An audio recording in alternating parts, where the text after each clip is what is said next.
Hello, everyone, and welcome to This Week in Hospitality Marketing, show number 472. My name is Lauren Gray. Thank you so very much for joining us on a dark and gloomy Friday afternoon. Oh, the tropical waves of moisture over Florida always give us a wonderful bout of rain this time of year. We're in the rainy season for it, so apologize for the darkened, highlighted lights and so forth. But anyway, the show today will be a little bit more, albeit concise, relate to something that I've just been experiencing this past few days. Um, I've been a willful participant in a lot of budget discussions as we're knee deep into the August portion of our budget season. Those who may be unfamiliar with hospitality's budget season starts in August, and as we've always ritually come back to, as the Swallows of Capistrano do, we discuss the ins and the outs of the progress of the budget season in hospitality, as it encompasses almost all of August, September, and a good portion of October in the life cycle of budgeting.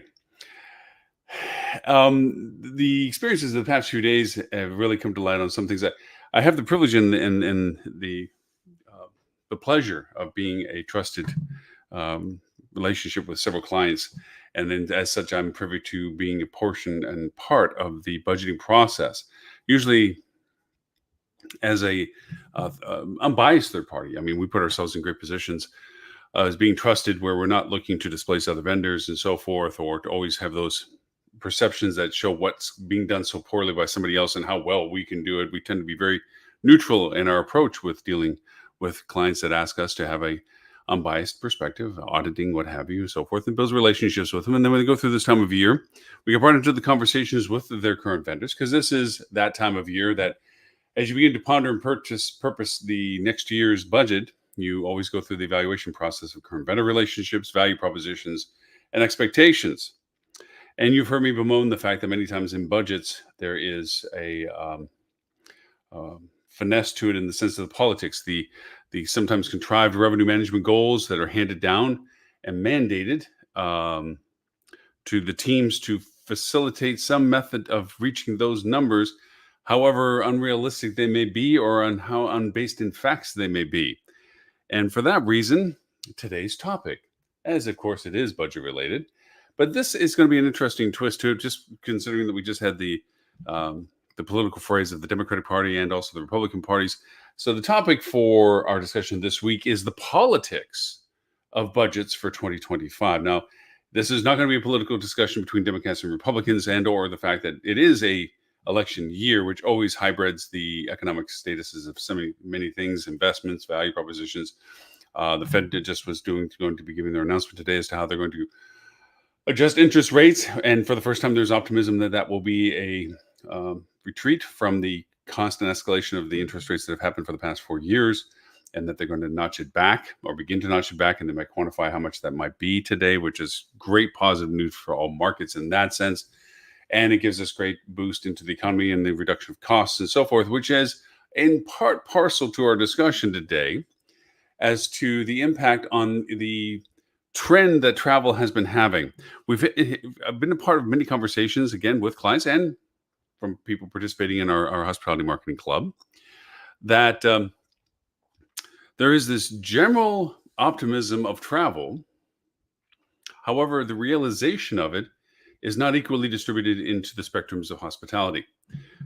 We've seen, as in case being example, that there's a bit of a K economy. We've discussed this on previous shows, and not too far back, as a matter of fact, where you have those that have money are continuing with their experience-driven travel. They're still choosing from what they want to do. They are not changing their frequency of travel and or their expenses related to travel. Maybe, if anything, there'll be some conservativeness towards it, but nothing that is really bending the curve, so to speak. And then we have, as a K economy, we have the mid-tier traveler, and those are the ones that are pinched the most. That's the ones that the grocery bills affect most of their decision-making process based on funds available for travel. We've seen them from the heady days of last year and the year before, and post-pandemic revenge travel, to the experience-driven desire to enjoy life and so forth, and the name your price travel costs that we had inflicted upon those travelers with our hotel costs and resort costs and so forth, and food and beverage raising prices every other day and blaming on economies when it really was just greed and profit margins. Not to be negative about that. We are all in the business of business. But the time this year is that you're seeing food and beverage scale back their costs. You're seeing fast food places argue their price meals and discount deals and so forth. You're seeing airline fares reducing. And just now, I would say we're beginning to bend a little bit in the hospitality rates for hotels. Doesn't mean we're still not getting our parking fees, our resort fees, our institutory fees, our additional whatever we're charging for fees, which California just passed a law which is creating some headaches for metasearch and so forth. And the junk fee, that's the nickname for it, legislation, which is mandating, not asking, the breakdown of all costs associated with the rate that's being offered. Is creating some disparity between how OTAs are presenting our inventory versus what we are now obligated to present our inventory, which we will do a show in the next couple of weeks that will begin to address some of those mechanics and nuances as to how to adjust and what you need to do and how you need to talk to your OTAs in addition to all that. But I digress towards the politics of budgets. The politics of budgets is you have an aspirational value that the party does not want to end for ownerships and investors. They want to continue to show that the curve is forever onward and upward, and that there is no downtimes. Every month should be better than the last, every year better than the year before. Somewhere along the line, the music stops and you have to go for a seat or you're caught with the bag with the bad stuff in it. And I'm not saying that we're at that case by any stretch of the means, and we're going to have some soft landings depending upon the segmentation of what your hotel represents. Some may be unaffected, some are unaffected by the shift in economies right now. Others are hard hit and affected.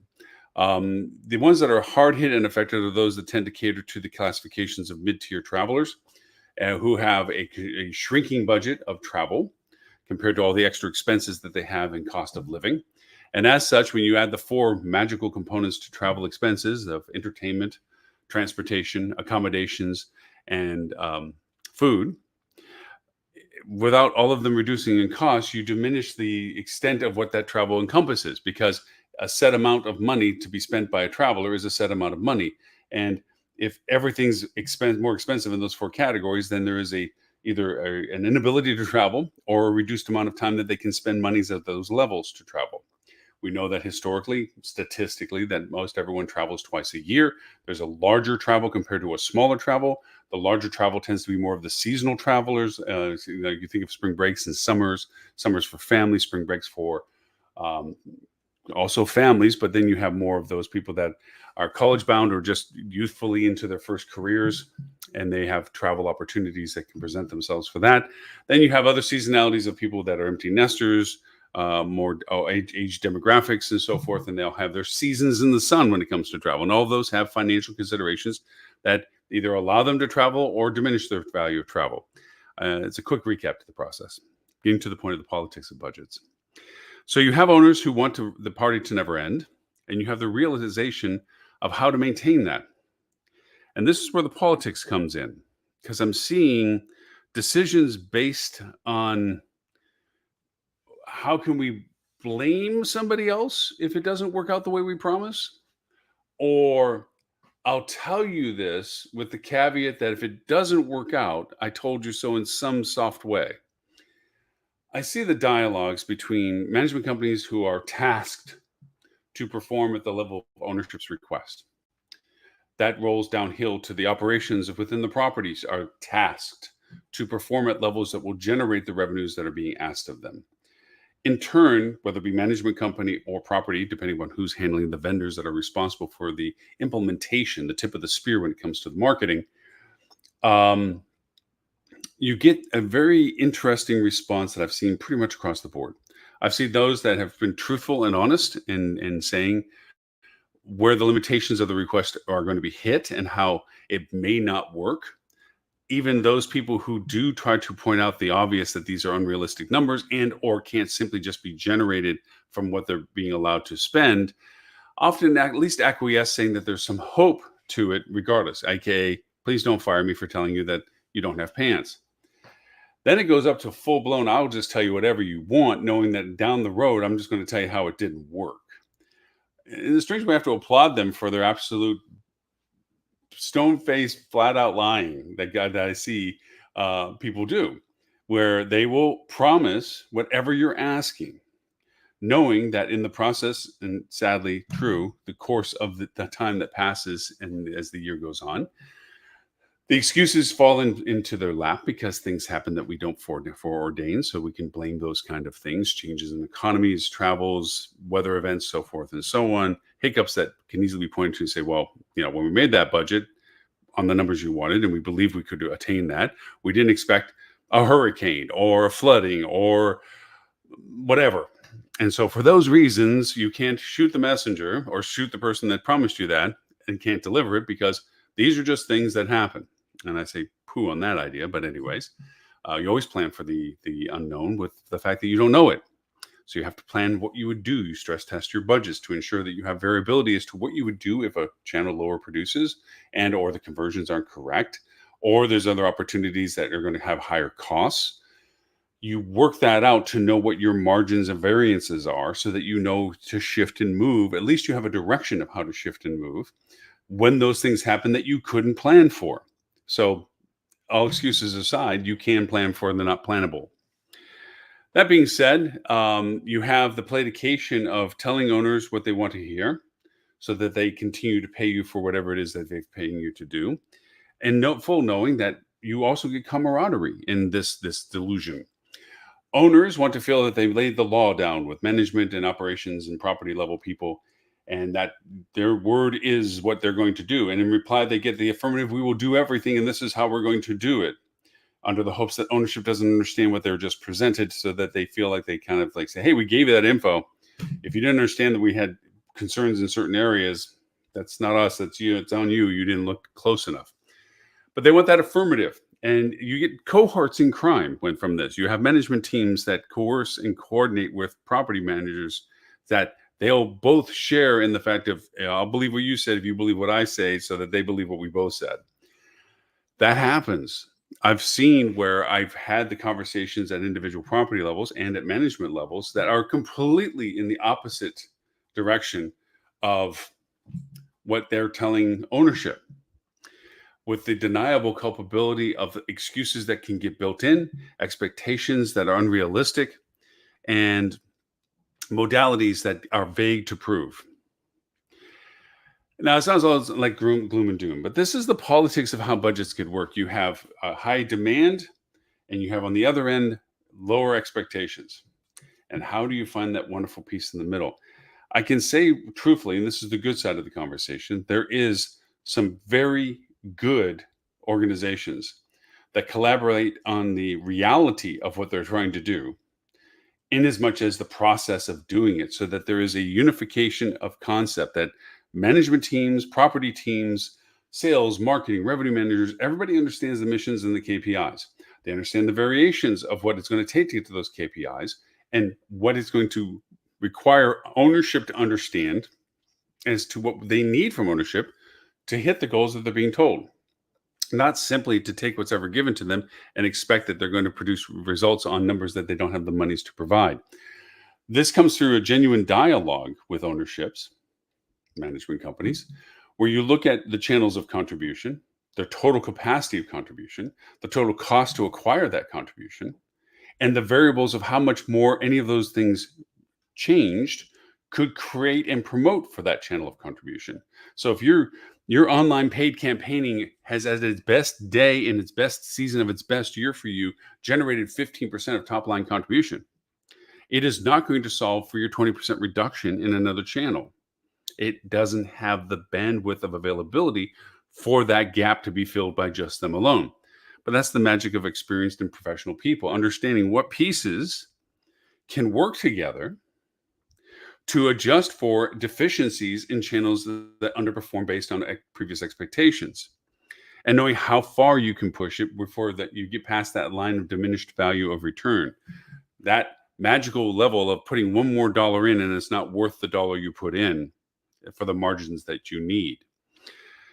That clarity of conversation between the management teams, property management teams, the marketing divisions, the revenue management divisions, the sales divisions, and ownership, when you put that magic of understanding together, you get great success. and I say this for these reasons. Sales teams don't get bullied out of their bonuses because of unrealistic expectations that they have to swallow simply to have the bonus program available. Marketing teams don't have to go into volatility and self-preservation mode because they know they're not delivering on the numbers that they were told that they told they could deliver on, because they weren't in full control of all the things that would influence the success that they were hoping to be able to do. Revenue management people didn't have to create unattainable RevPARs and rates and occupancy numbers that they knew they could not take from the market because they're already at, if not just their full market share and beyond, the inability to acquire any additional market share where they could attain those numbers to begin with. Management teams and operations don't have to go over and slide back on saying that they've foregoed capital expense, knowing that not having proper updating of air conditioning and or FF&E and things and whatever have you diminish their ability to get the rates and the occupancies because of the perennial problems they create in producing demand, because people have the awareness that their product is deficient. When everybody has a clear picture that what's being done is realistic and understand what it's going to take to hit those numbers, and ownership agrees and buys in and is willing to support it at the levels that it needs to with a clear expectation of results, you get great success. You get the ability to hit the numbers that you want in the ways that you want them for the budgets that you're trying to acquire. They are the successful operations when it comes to this volatility that we're in. Going back to the volatility that we're in, we have segmented demands that are untouched. We have segmented demands that are diminished. We have a change in flux as to the value of travel for those that can afford it versus those who can't. And we have no immediate solution within the next remainder of this year to know how it will strongly affect going to next year until we literally have the political climate change in domestic U.S. policy, which will also affect international travel, which will also affect international travel inbound as well.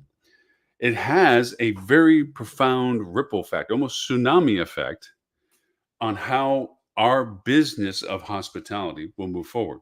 Is it gloom and doom? No. Is pink roses? No. It's somewhere in the middle of vagueness that we all get to have to deal with as we go through this budget process of trying to discover what it is that is accurate, what it is that is beyond accurate, and what it is that's attainable. And that's where the joy of all these conversations came in. So I want to share a little bit of that insight as to the politics of budgets. I'm trying to skip the ideas about trying to bash the idea of vendors or enrolls charging for monies that they know that they won't ever really get the return on value that the management company or ownership people bought into them for. The shell games of shifting and moving numbers around so that there's a lack of clarity of expectations. But from that, there's some hope that there's some reality to the numbers and this on and on stuff. I wanted to skip that today and really just wanted to grind on a very brief conversation as to the politics of budget for it. So I thank you for allowing me to go through that process, albeit quickly, on budgets as we go through them. We'll have more discussions about that, and we'll have more discussions about the metasearch impact with the California rulings in relationship to junk fees, which there's both sides to the conversation to that, and we'll get into the show details about that as time comes on. We have some better clarities on how things are going and how fast it's going to a federal level program and so forth. So there'll be a lot of that. So anyhow, thank you for all of those that are watching us on our TV channel, the Hospitality Channel, Roku, Google, Amazon, Apple, so forth, Samsung, LG, all smart TVs that have channels that you can acquire are there. For watching on our simulcast, for all of our partners and friends of associations and corporations that we work with that are willing and generous, able to share our content on their platforms of Facebook pages and YouTube channels in the dozens. Thank you so very much for that. It helps us in our distribution of 209 countries that we're in with all of this process. And if you watch us on Twitch, if you use your Game Console for media, thank you so much for that as well. The only channel that I can no longer say that we are on is X. It just, when it was useless, it's turned into nothing more than a cesspool of junk, sadly. And I just don't feel like giving money to a platform that does that. So it wasn't something. And I've already reached out to everybody that was engaged with us on X, and they had alternative means to get a hold of us. Plus, I've created a whole database of people to send over my own version of the link, which goes back to a simulcast that we always do at 11:30 a.m. Wednesday mornings in Sydney, Australian time, 11:30 a.m. Wednesday mornings, London, England time. so that we get a more reasonable time zone for watching the show in the APAC and EU and Mideast regions for everyone. Although that being said, I always am surprised and flattered that there's people from so many different time zones that watch us live during this production. So thank you all for that time as well. So with that, my name is Loren Gray. Thank you for stepping into our show today, This Week in Hospitality Marketing, show number 472 on the topic of the politics of the budgets for 2025. So until next week for show number 473, you'll have a wonderful week, wonderful weekend, and we look forward to